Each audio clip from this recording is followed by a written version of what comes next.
Welcome to Rajendra Tandon videos. I take up chapter 12 of the Bhagavad Gita in this video. The chapter is titled The Yoga of Devotion. In the chapter 6, Krishna had said, of all the yogis, he who abides in me with full faith, worshipping me in devotion, is most intimately united with me and considered the best of all. Shraddhavan bhajate yo mam sa me yukta tamo matah. This very theme is taken up in detail in chapter 12. I remember in my childhood, we used to listen to a bhajan titled Bhakt ke bas mein hai Bhagwan. The God loves his devotees, the Bhakt who worship him.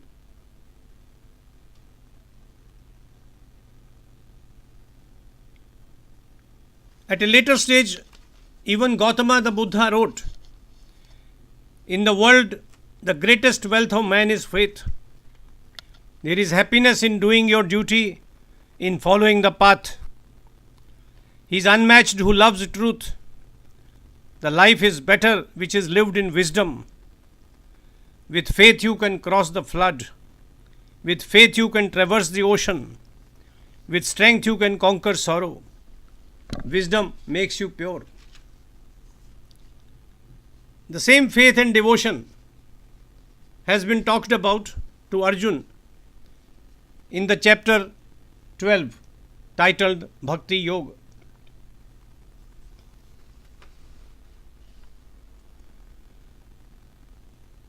Krishna says a bhakti is immersed in God all the time.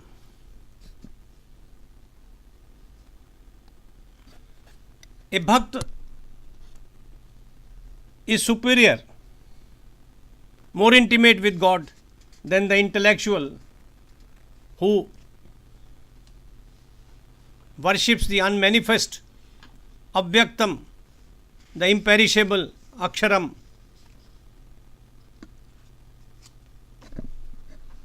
Those who control their senses, treating everyone with an even mind, samabuddhi, and act for everyone's welfare, sarva bhuta hite, they too attain to God.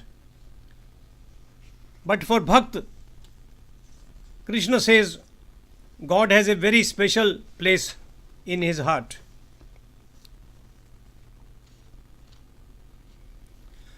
This chapter highlights the qualities of a devotee as I have understood them. Those are the qualities which make any human being a better human being. And those qualities have been written about by various saints and poets, almost copying what Gita had said verbatim. I shall refer to that at a later stage.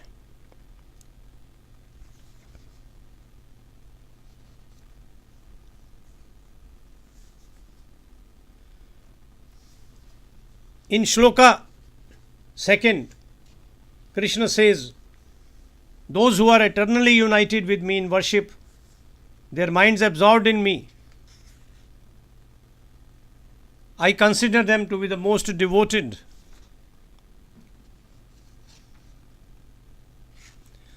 In the Shlokas 6 and 7, Krishna moves on to Bhakti. Ye tu sarvani karmani मयि संन्यस्य मत्परा अनन्ये नैव योगेन मा ध्यायन्त उपासते.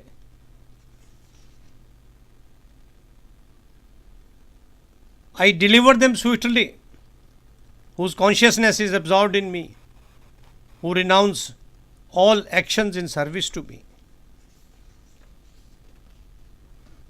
who regard me as the supreme, who worship and meditate on me, in undistracted yoga.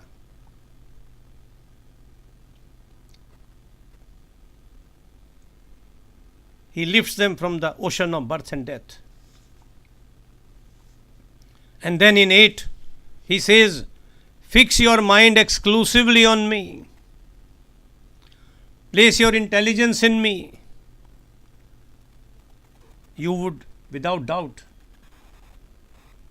reside with me. Then onwards, it's a step-by-step approach to bhakti. Concentrate your intellect in me alone. I am the God of grace.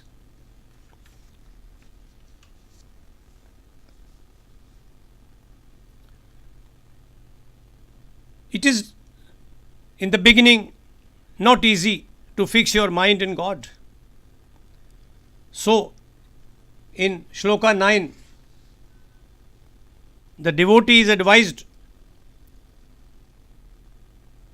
to attain this by discipline in practice.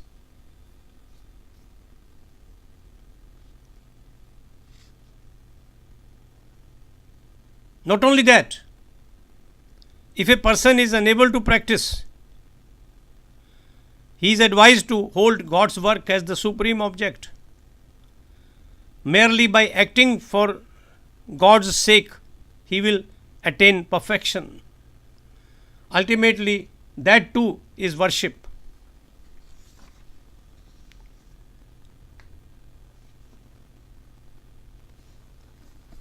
In Shloka 11, Krishna goes back to Nishkam Karma,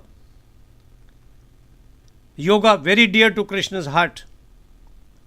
Sarva karma phala tyaga tatah kuru yat atmavan.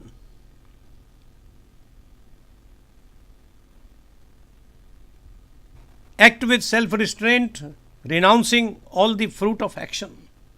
This is a theme which has been highlighted again and again in Gita. Nishkam karma.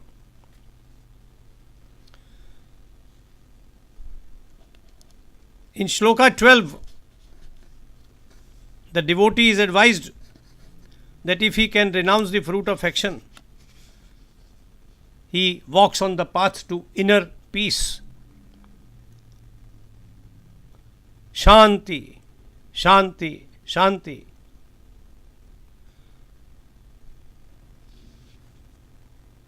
Krishna says, knowledge is better than practice. Meditation is superior to knowledge. From meditation comes renunciation of the fruit of action, wherefrom peace follows quickly.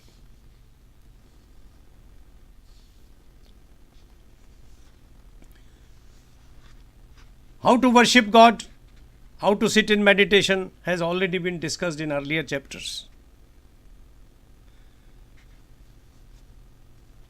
The most important content of this chapter comes in Shlokas 13 onwards,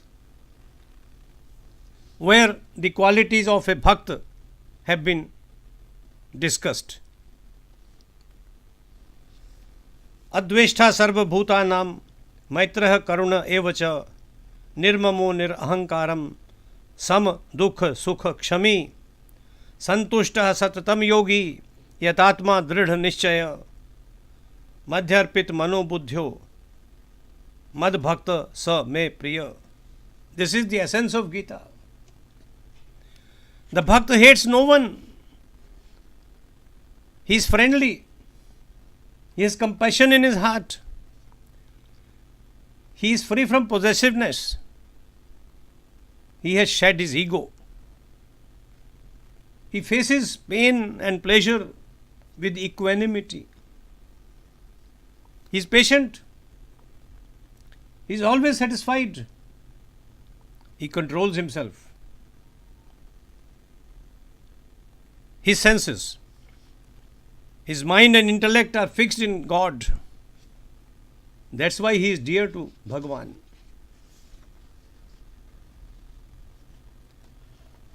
Continuing in Shloka 15, the Bhakta is never disturbed by anyone. He is sthit pragya. He is free from happiness, impatience, fear and agitation.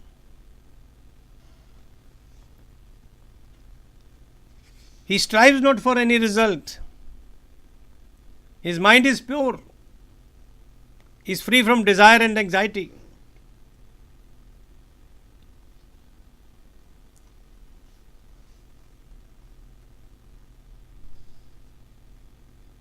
In 17, another gem. Yo na harshyati, na dveshti, na shochati, na kankshati, shubha shubh parityagi, bhakti manya sa me priya. One who neither rejoices nor frets, neither hankers nor laments, who has renounced both good and evil and is filled with devotion to me is dear to me. In these words, Swami B.V. Tripurari has translated this particular shloka. And then 18 and 19, Krishna says, equanimity under any circumstances, samadrishti, sama shatrau cha mitre cha, tatha mana apamanayo, sitoshna sukh dukkheshu, samas sanga vivarjita.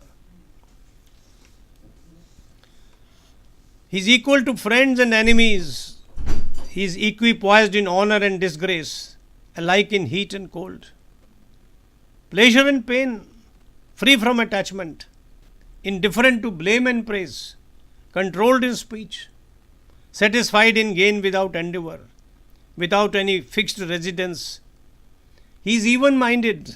He is fully engaged in acts of devotion.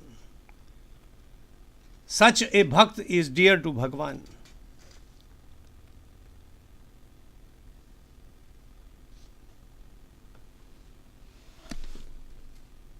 Krishna sums up this particular chapter saying that what he has stated here is the essence of dharma. And because the bhakt walks the path of dharma, Krishna loves him.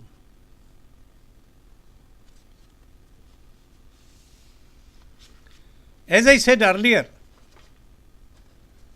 those who became bhakt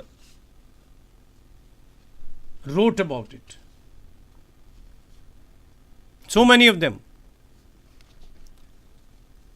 Saint Raidas said, "My Lord, your fragrance permeates me like sandal in water. My Lord, your light illuminates me like a flame on a wick." What interesting images. Guru Nanak wrote, "I have all the evil tendencies, not one which is good." This shows humility. How then do I meet my Lord? I am neither handsome nor do I speak well. I lack manners. Unless I improve my bearing, how do I meet you, my Lord?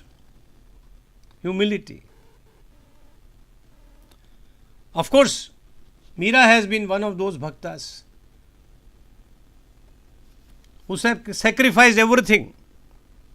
She was a princess married into a royal family of Chittor, but she was a bhakta of Krishna.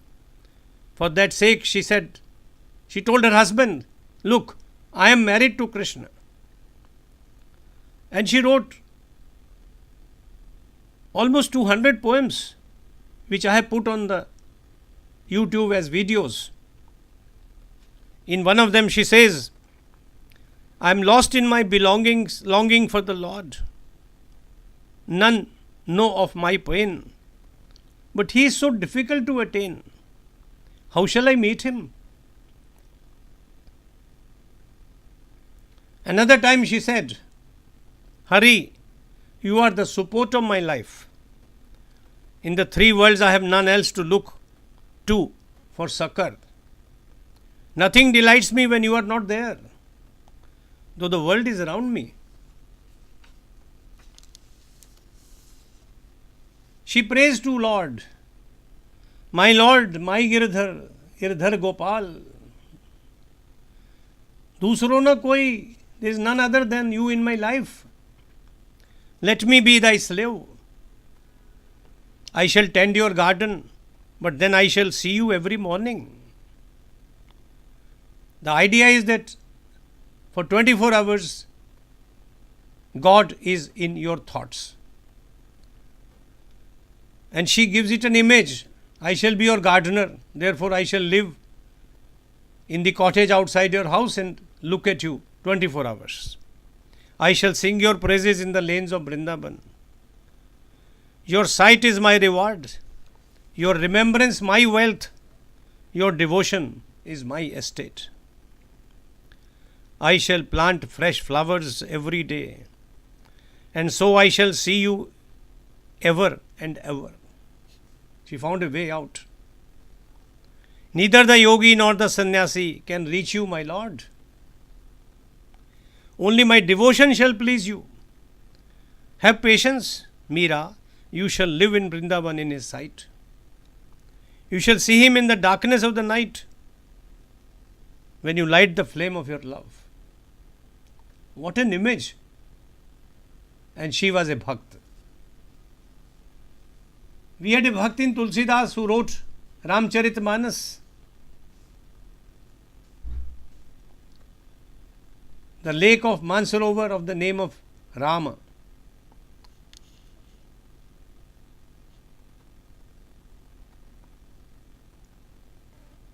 Mansur Hallaj, another philosopher and Bhakt, writes, thy spirit is mingled in my spirit, even as wine is mingled with pure water. When anything touches thee, it touches me. Look, he has become one with God. I am he whom I love, and he whom I love as I. Mark the words. I am he whom I love, and he whom I love as I. God is me. Me is God. I don't have to go and find him out somewhere. We are two spirits dwelling in one body. If thou seest me, thou seest him. And if thou seest him, thou seest us both.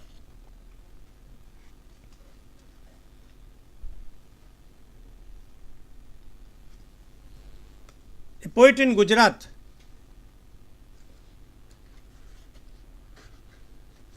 Narsi Mehta,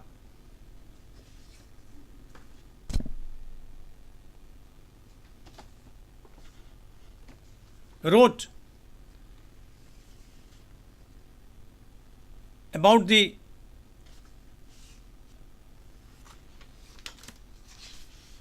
qualities of a Bhakta.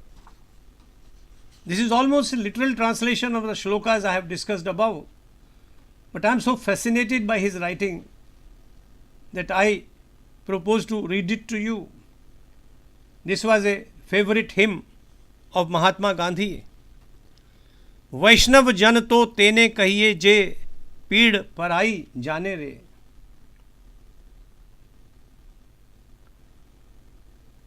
He is the real devotee who knows the suffering of others. पर दुखे उपकार करे तोए मन अभिमान न आने रे. He doesn't think that he has done a big job if he helps others in their distress.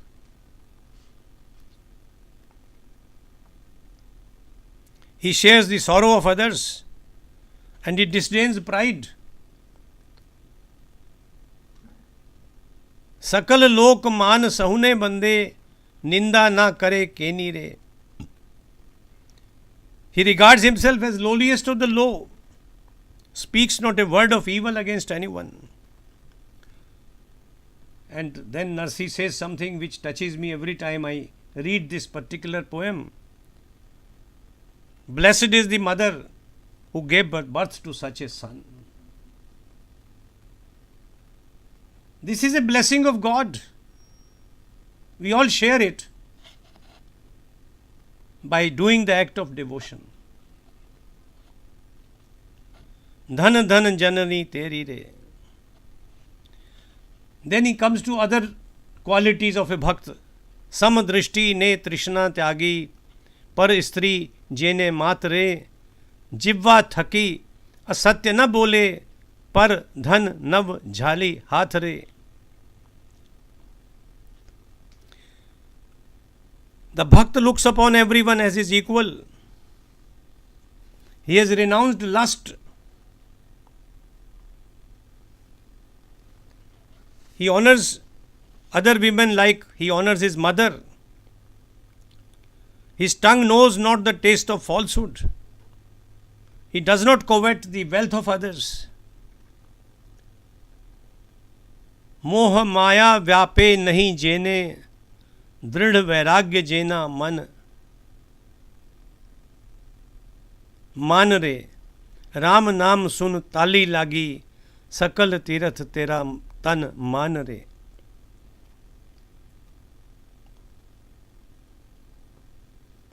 The Bhakt treads the path of renunciation.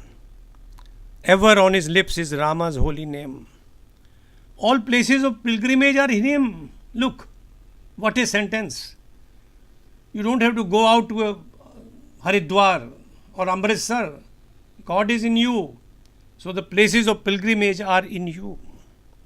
And Narsi put it in his words. Sakal tirth tena tan man re. One लोभी ने कपट रहित छे, काम क्रोध निवार्या रे. भने नर सैयो तेनुन दर्शन करता, कुल एको तेर तार्या रे. He has conquered greed. He is free of deceit, lust and anger. Through him, Narsim has godly vision. And his generation to come will attain salvation. This is the essence of the path of devotion. Krishna says this is the easiest path to reach God. Worship Him selflessly, intimately, and non-stop. You would attain God. Read the stories of these bhaktas. Feel blessed. Chaitanya Mahaprabhu, Tulsidas, Surdas. Jai Sri Krishna. Jai Sri Krishna.